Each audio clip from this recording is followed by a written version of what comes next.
Hi, it's Ben from Southend. There's not many stories about very long-in-the-tooth brands that can turn things around. As soon as someone sees the hut, they know it's going to be a Foster's ad, they know it's going to be funny. It's a difficult place to live, that, 40 seconds on ITV making people laugh. So what did they say?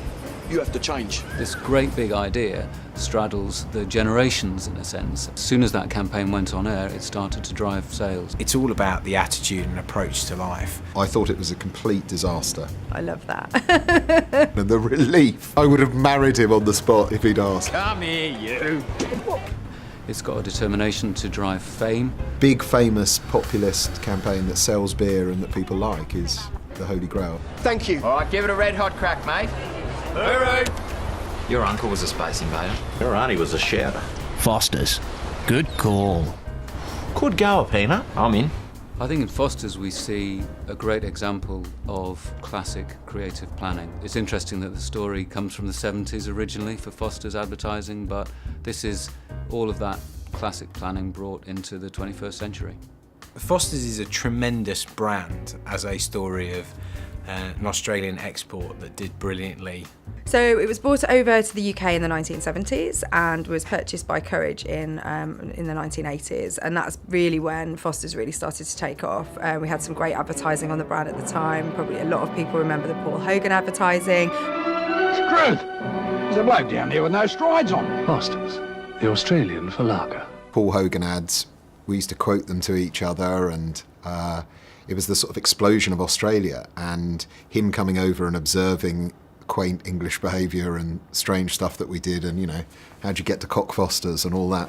Excuse please, can you tell me where to Cock Foster's? Yeah, make it warm, mate. Funny question. So it was the sweet spot, big, famous, very funny, much loved advertising, and advertising that we were brought up on. So 2010 was a really tough time across the trades, to be fair. We were in the middle of the recession.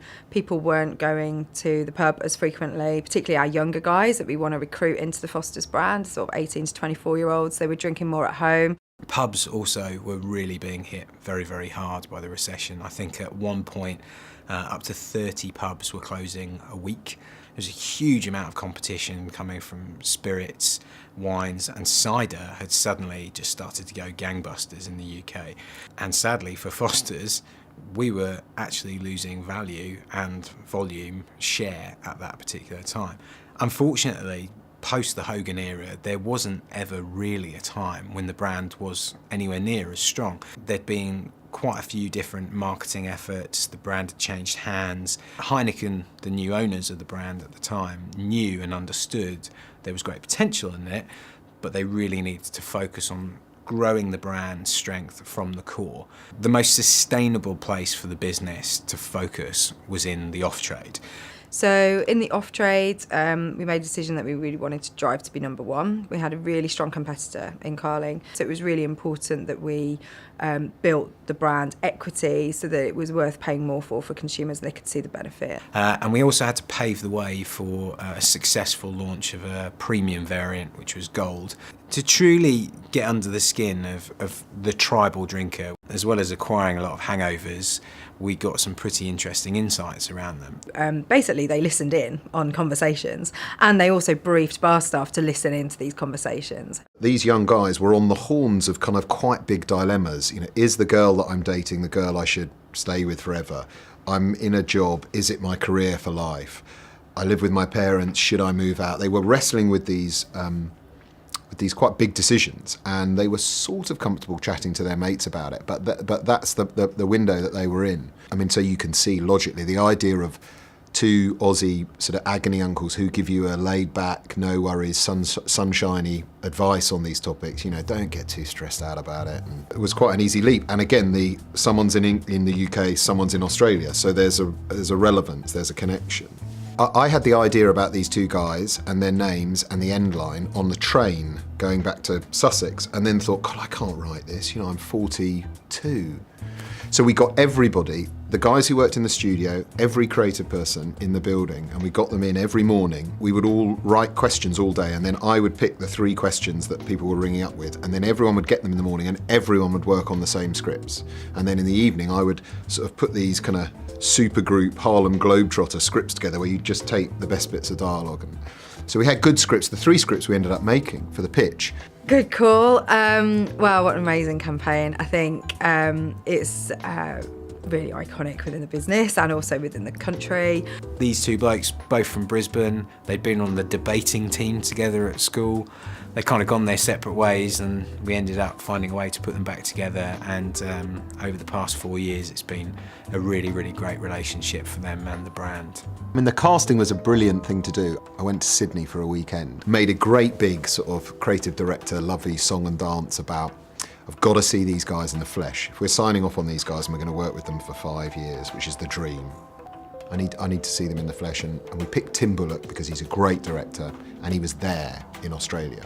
And so we thought, well, that'll give us a head start. So he saw everyone all week. And then I got there on the Friday and he said to me, I found the 2 guys. One of them's just flown past you back to London. So I was like, oh, okay. But I've got him on tape. And he went to school with the other guy. So Bex, the short, dark-haired guy, came in, and he'd never done anything apart from radio before, and he was amazing. Seriously, did Scotty worry that the wonderful Charlene was going to end up looking like Madge? Madge. No.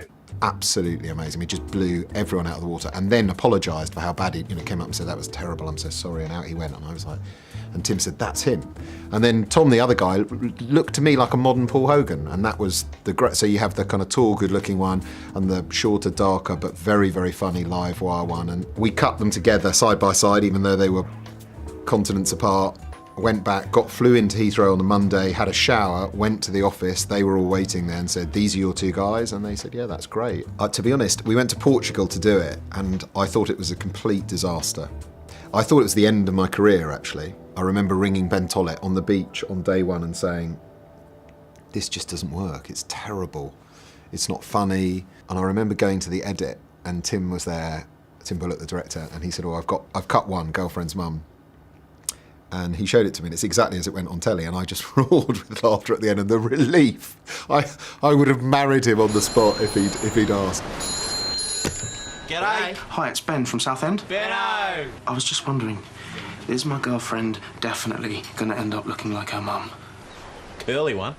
Put it this way, mate. Did Scott ever wonder if the lovely Charlene was going to end up looking like Madge?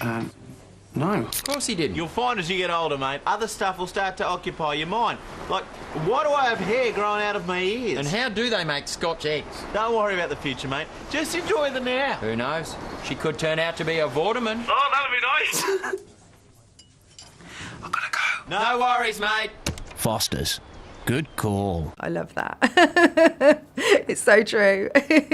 Girlfriend's Mum is a particular favourite of mine. It's all about the attitude and approach to life. Having a bit of a glass half full, sunny optimism about the best possible eventuality is the most important part of this. G'day. Hi, yeah, it's Tom from High Wycombe. Tomo. Yeah, listen, my brother, he's brought his mate along, and he just stands so close when he talks. Space Invader. Yes. The bloke who's all up in your grill when he's chewing the fat. It's like hearing your words isn't enough. He needs to feel them on his face. Exactly that. I mean, I've tried eating pickled eggs. It'll take a lot more than that to knock him off his stride. Seriously, you want to beat one of these leaners, you got to become a shouter. Just shout at him like he's in the next state. Thanks, I'll give it a go. Thank you. All right, give it a red hot crack, mate. Hooroo. Your uncle was a space invader. Your auntie was a shouter. The guys ad-libbed, your auntie was a shouter at the end, which is obviously sort of very rude, but no one at the BACC noticed. And once we'd done 3 and played them out, I think people were like, oh, I get this. If you'd made 1, I think it would have been what's happening next. But 3 was a really important start. And then we were away and up and running, and you can start to play with it. Trudy Holloway. Mate, problem with getting a tough sticker is you can't exactly rub them off. Can you, Bradley? No. Have you got a nickname for the lovely girl? I sometimes call her Peanut. Just get a tattoo that says I love peanut. That way, if, heaven forbid, you and the lovely Trudy do split, you've just got a tattoo expressing your love for a delicious small salted nut. And we all love peanut. I do love peanuts. See you, mate. It's a magical thing to work on. It's the same director, same crew, same cast, twice a year. You put it back together, you go out there, everyone knows the drill, Heineken are amazing. We agree to shoot a script. We then rehearse for 2 days in this weird little bunker, and we Aussify what we've written because it's very English, and the guys ad lib, and we get masses of extra material which Heineken always buy, and it's better. And there's a real process. Most people don't. I mean, I spend 48 hours rehearsing with the 2 guys before we go to shoot. TV has played a tremendous role in the success of Foster's over the past 4 years, and I think maintaining a presence that's been refreshed in an appropriate manner consistently has been vital. So relentlessly being present in TV, outdoor, having quite a clever approach to how we've done print, and being quite belligerent around how we deliver online and social in a way that gives us a sense of scale has been the foundation principles of how we've approached the media planning for this brand. And we did things like Shortlist, where they had an Agony Uncles column each week. They would give out different pieces of advice. When it came to kind of extending the way that the brand could come to life outside of just traditional advertising, there are a lot of very well-trodden approaches. There's music sponsorships, there's associations with sporting teams. But comedy is up there as well. And what we identified back in 2010 was that out of those passion points, everything was really cluttered, but comedy wasn't. And it fitted really well with the brand if you think back to the Paul Hogan days. We've sponsored the Edinburgh Comedy Festival for the last 4 or 5 years, and also just recommissioned a Channel 4 sponsorship of their comedy programming. So that started actually last night. Foster's sponsors original comedy on 4. And it paid dividends as well, because it allowed us, firstly, permission to start exploring in spaces that other brands weren't. We created a website called Foster's Funny, which became a bit of a hub for daily doses or pint-sized servings of comedy. Good Call Centre was a brilliantly simple yet wonderfully flexible option for us, in that we were enabled to bring the proposition of what Good Call was all about through social channels to a far wider audience. Guys could nominate their pals from down the pub and basically say, you know, John's got a bit of an issue, can we have a bit of advice? And then Brad and Dan would come back to them. We've heard from your mates that you're a bit of a gym buff. There's nothing wrong with keeping in shape. Unless you're in a serious relationship with your own reflection. It was a really great way to drive what we call Heineken closeness, so really get the brand into our consumers' world, basically, and really get them interacting with the characters that you see on the TV. Why not give your mates a personalised good call? See ya! Well, Foster's was first established in 1888 by William and Ralph Foster back in Melbourne, and it's a story that we really want to bring to life in the next sort of 12-18 months on the Foster's brand. We hit upon this idea, which was basically that it was brewed for the thirstiest men on earth, because in 1888, at the height of an Australian summer, if you're wearing a 3-piece wool suit, a bowler hat, a tie, and you know, no air conditioning, no shade. You little ripper. For those reasons, to show people that there is a real backstory to it. It isn't a sort of modern confection and an invention. Foster's, good call since 1888. In terms of campaignability, Brad and Dan's been able, you know, it's not only driven the core, but it's also launched 2 great pieces of innovation. So Foster's Radler is now the #1 flavoured moderation beer, and Foster's Gold is great. You know, it's got us into kind of #3 position in kind of mixed sex drinking occasions. So when guys don't want to be drinking a can, they want an easy drinking liquid that's slightly stronger, and that's where Foster's Gold plays a role. And so we came up with the idea that Bex always stays at home, Tom is on a sort of European tour, and is invited to various different glamorous soirees where he's offered not normal Foster's but Gold because it's a bit more exclusive. G'day, Dan. I'm at this swanky party in France. They're serving Gold. Ah, the posh drop. And then observes strange behaviour like French men kissing French men or whatever, and rings home to get an Aussie perspective on it. Shall I join in? As an Aussie, just give a firm handshake, maybe a fist bump, and in very exceptional circumstances, a man hug. Gotcha. Hurro! Monsieur Bradley here. I brought you another. Come here, you. The ability for a brand to go from being relatively ho-hum to being incredibly well-known, incredibly well-liked, and then for that to translate directly into sales, start to be a very nice link into us knowing that what we were doing was right. Our retail channels enabled us to grow both our share, our volume and our margin at the same time, which is a particularly remarkable story in that particular economic environment. So over the 3 years from the launch of the campaign, we went from 3rd place in the off-trade in terms of volume and value share to 1st place. Search volumes for the brand went up by 700% on YouTube, and we started to see a staggering influx of brand traffic to the Foster's website. We also seen really strong equity measures increase as well, so we're ahead of Carling on all core equity measures. This is a great case for showing the power of advertising to sustain a price premium and at the same time grow volume. And advertising has accounted for 70% of the brand's growth over the past 4 years. A return on a marketing investment of £32 for every pound spent is really quite amazing and impressive. For the beer category specifically, is the highest in the IPA's history, and is a number that we're particularly proud of. You know, we're probably very well known for John Lewis. For me, Foster's is as important as John Lewis because we did what we set out to do. We created a campaign that's run for 5 years. We made these characters live and breathe in front of people. The passion and commitment that Adam and Eve have shown for this campaign has been amazing. In the case of Foster's, pubs were closing, the market was declining, there was a massive long-term shift from drinking out of home into drinking at home, the supermarkets were powerful.